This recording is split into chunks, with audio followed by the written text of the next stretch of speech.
More than 100 years ago, musical genres were introduced to categorize the music we listen to. And of course, now we have rock, blues, jazz, classical, country, and more. And oftentimes those genres draw lines in the sand between different cultures and races. Yeah, since the release of Beyonce's country-inspired album, Cowboy Carter, there has been a good deal of discourse surrounding country music. What is considered country?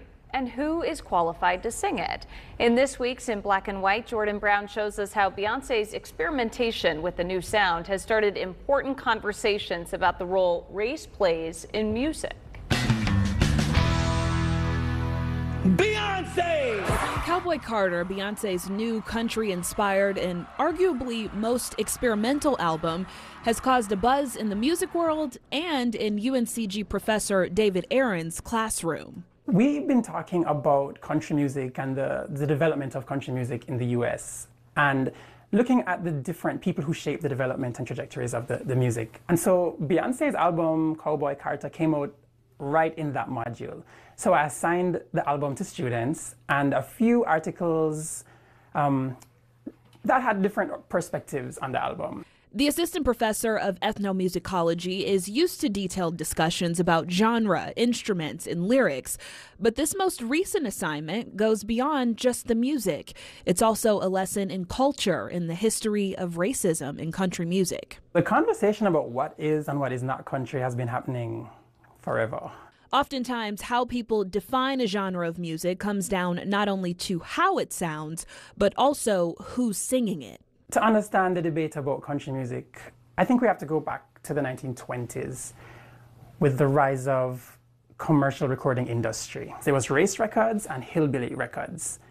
Race records was music that they believed came out of black communities and could be targeted towards black audiences. Whereas hillbilly records was music that they believed was created by white audiences and would appeal to only white audiences. It reinforced these distinctions between white music and black music. But music isn't just black and white. Country music specifically was born from a mix of different regions, cultures, sounds, and traditions. So there's this overlap with genres. Musicians are playing multiple things and they're doing multiple things. That overlap in genres is something Greensboro-based musician and producer Gavin Williams is used to. And playing around with different sounds worked in his favor when he was asked to spice up one track in particular. A friend of mine by the name of Dave Hamlet called me with a few song or beats that he had. He was like, "Gav, I need you to just play around on all these records." Unbeknownst to Williams, one of those tracks would end up being one of the lead singles on the Cowboy Carter album, a song called 16 Carriages. 16 carriages. He just said, put something there, and I felt like organ would be the perfect thing to add instead of a piano or something like that. Just something to give a little soul to it.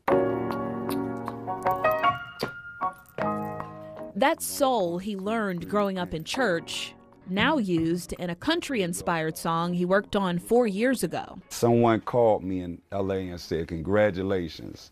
I'm like, "For what?" "Kevin, you don't know?" "No, what?" "You on Beyonce's album?" "No, I'm not. Stop playing. Don't." "Here, look at your text." I literally stopped the car and just broke down and started crying in the middle of the street. Whether he's mixing country with gospel or R&B and pop, there are no colors, genders, or restrictions, just music. I think it's kind of sad that this even has to be a conversation.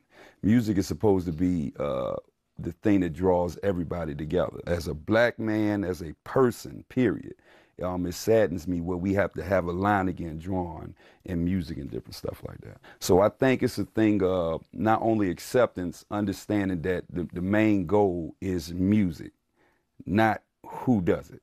It's a lesson Professor Aarons is teaching his students, and a reminder for Gavin Williams to never limit himself. Sometimes it takes somebody bold and innovative to come in to shake things up for you to start to listen or hear other things.